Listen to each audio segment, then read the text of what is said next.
नमस्कार दोस्तों, आप सभी जानते हैं कुछ दिन पहले इलॉन मस्क ने ट्विटर को $44 बिलियन में खरीद लिया। पर आखिरकार इसका पीछे का रीज़न क्या है? क्योंकि ट्विटर एक पब्लिक कंपनी था जिस वजह से फ्री ऑफ स्पीच का फ्रीडम नहीं था। हालांकि इससे एक साल पहले 2021 में अमेरिका के पूर्व राष्ट्रपति डोनाल्ड ट्रंप के अकाउंट को ट्विटर ने बैन कर दिया था due to inside violation.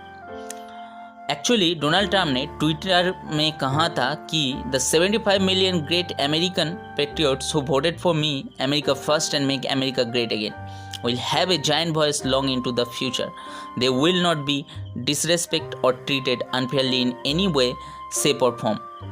Basically इस ट्वीट के ज़रिए वो वहाँ के लोगों को गुमराह करना चाहते थे, जिस कारण ट्विटर के सीईओ जैक डर्सी ने उनका इस ट्वीट को बैन किया और साथ ही साथ उसके अकाउंट को भी बैन कर दिए हैं। और रही बात इलॉन मस्क की, वो फ्री स्पीच और फ्रीडम में बिलीव रखते हैं। इस वजह से उसके अंदर भी डर रहता है कि फ्यूचर में उन्हें ना ट्विटर बैन कर दें, क्योंकि इलॉन मस्क दुनिया के सबसे बड़े करोड़पति हैं। क्योंकि उनका नेटवर्थ करीब इंडियन करेंसी में देखा जाए तो 18.64 लाख करोड़ है और वो ट्विटर के टॉप 10 फॉलोअर के लिस्ट में भी आते हैं और उनका करंट फॉलोअर्स करीब 89.7 मिलियन के आसपास है। तो इलॉन मस्क ये नहीं चाहते कि अगर उसका बैंड ट्विटर बैंड हो जाएगा तो उसका बिजनेस में बहुत सारा लॉस हो सकता है। क्योंकि अगर वो चाहे तो एक ट्वीट के ज़रिए अपने बिजनेस को ऊंचाई के बुलंद में भी पहुंचा सकता है और वो किसी कंपनी को डुबा भी सकता है। वो चाहे तो क्रिप्टो मार्केट को कंट्रोल भी कर सकता है। और ऐसा ही कुछ हुआ क्योंकि कुछ साल पहले इलॉन मस्क ने ही अनाउंस किया था ट्विटर में कि कोई भी इंसान बिटकॉइन के ज़रिए टेस्ला कार खरीद सकता है और इस वजह से बिटकॉइन के वैल्यू बहुत बढ़ चुका था और बिटकॉइन को कहां से कहां पहुंचा दिया था। पर फिर उनका और एक ट्वीट ने बिटकॉइन को एकदम कहां लाके खड़ा कर दिया, आप सभी जानते हैं। ट्विटर एक लॉस मेकिंग कंपनी होते हुए भी अगर आप कंपैरिजन देखेंगे तो यूट्यूब, इंस्टाग्राम, फेसबुक से ट्विटर का रेवेन्यू बहुत कम है। हालांकि इलॉन मस्क इस कंपनी को क्यों खरीदना चाहे, इसका पीछे का मेन रीज़न है वो ट्विटर के ज़रिए पूरा मार्केट को कंट्रोल करना चाहते थे और वो चाहते कि उनका ही बोलबाला हो पूरे मार्केट में।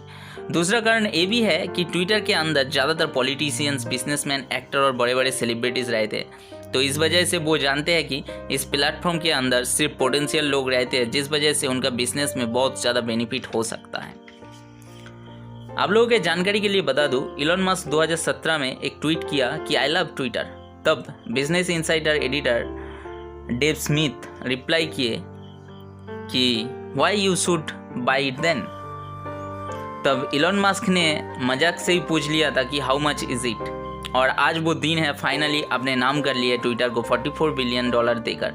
बट इसे खरीदने से पहले इलॉन मस्क ने 9.2% स्टेक ऑलरेडी खरीद के रख चुके थे ट्विटर के।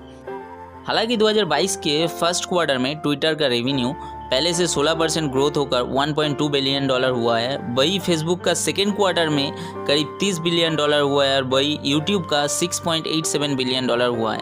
ट्विटर लॉस मेकिंग कंपनी होते हुए भी इलॉन मस्क ने इस माइक्रो ब्लॉगिंग प्लेटफॉर्म को क्यों खरीदा है, ये साफ दर्शाता है कि इलॉन मस्क कुछ बड़ा करने वाला है।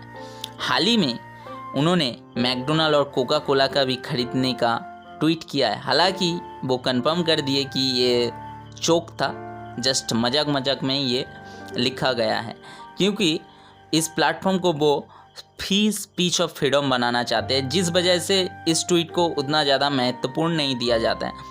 पर हालांकि इलॉन मस्क ने ट्वीट किया, कुछ तो है। तो आप लोगों को क्या लगता है, इलॉन मस्क फ्यूचर में मैकडोनाल्ड और कोका कोला को खरीद सकते हैं? इससे पहले आपको जानकारी के लिए बता दूं, कोका कोला का मार्केट कैप है $286 बिलियन और वहीं मैकडोनाल्ड का मार्केट कैप है $188 बिलियन। और अगर आप इलॉन मस्क के नेटवर्थ देखेंगे तो $219 बिलियन है।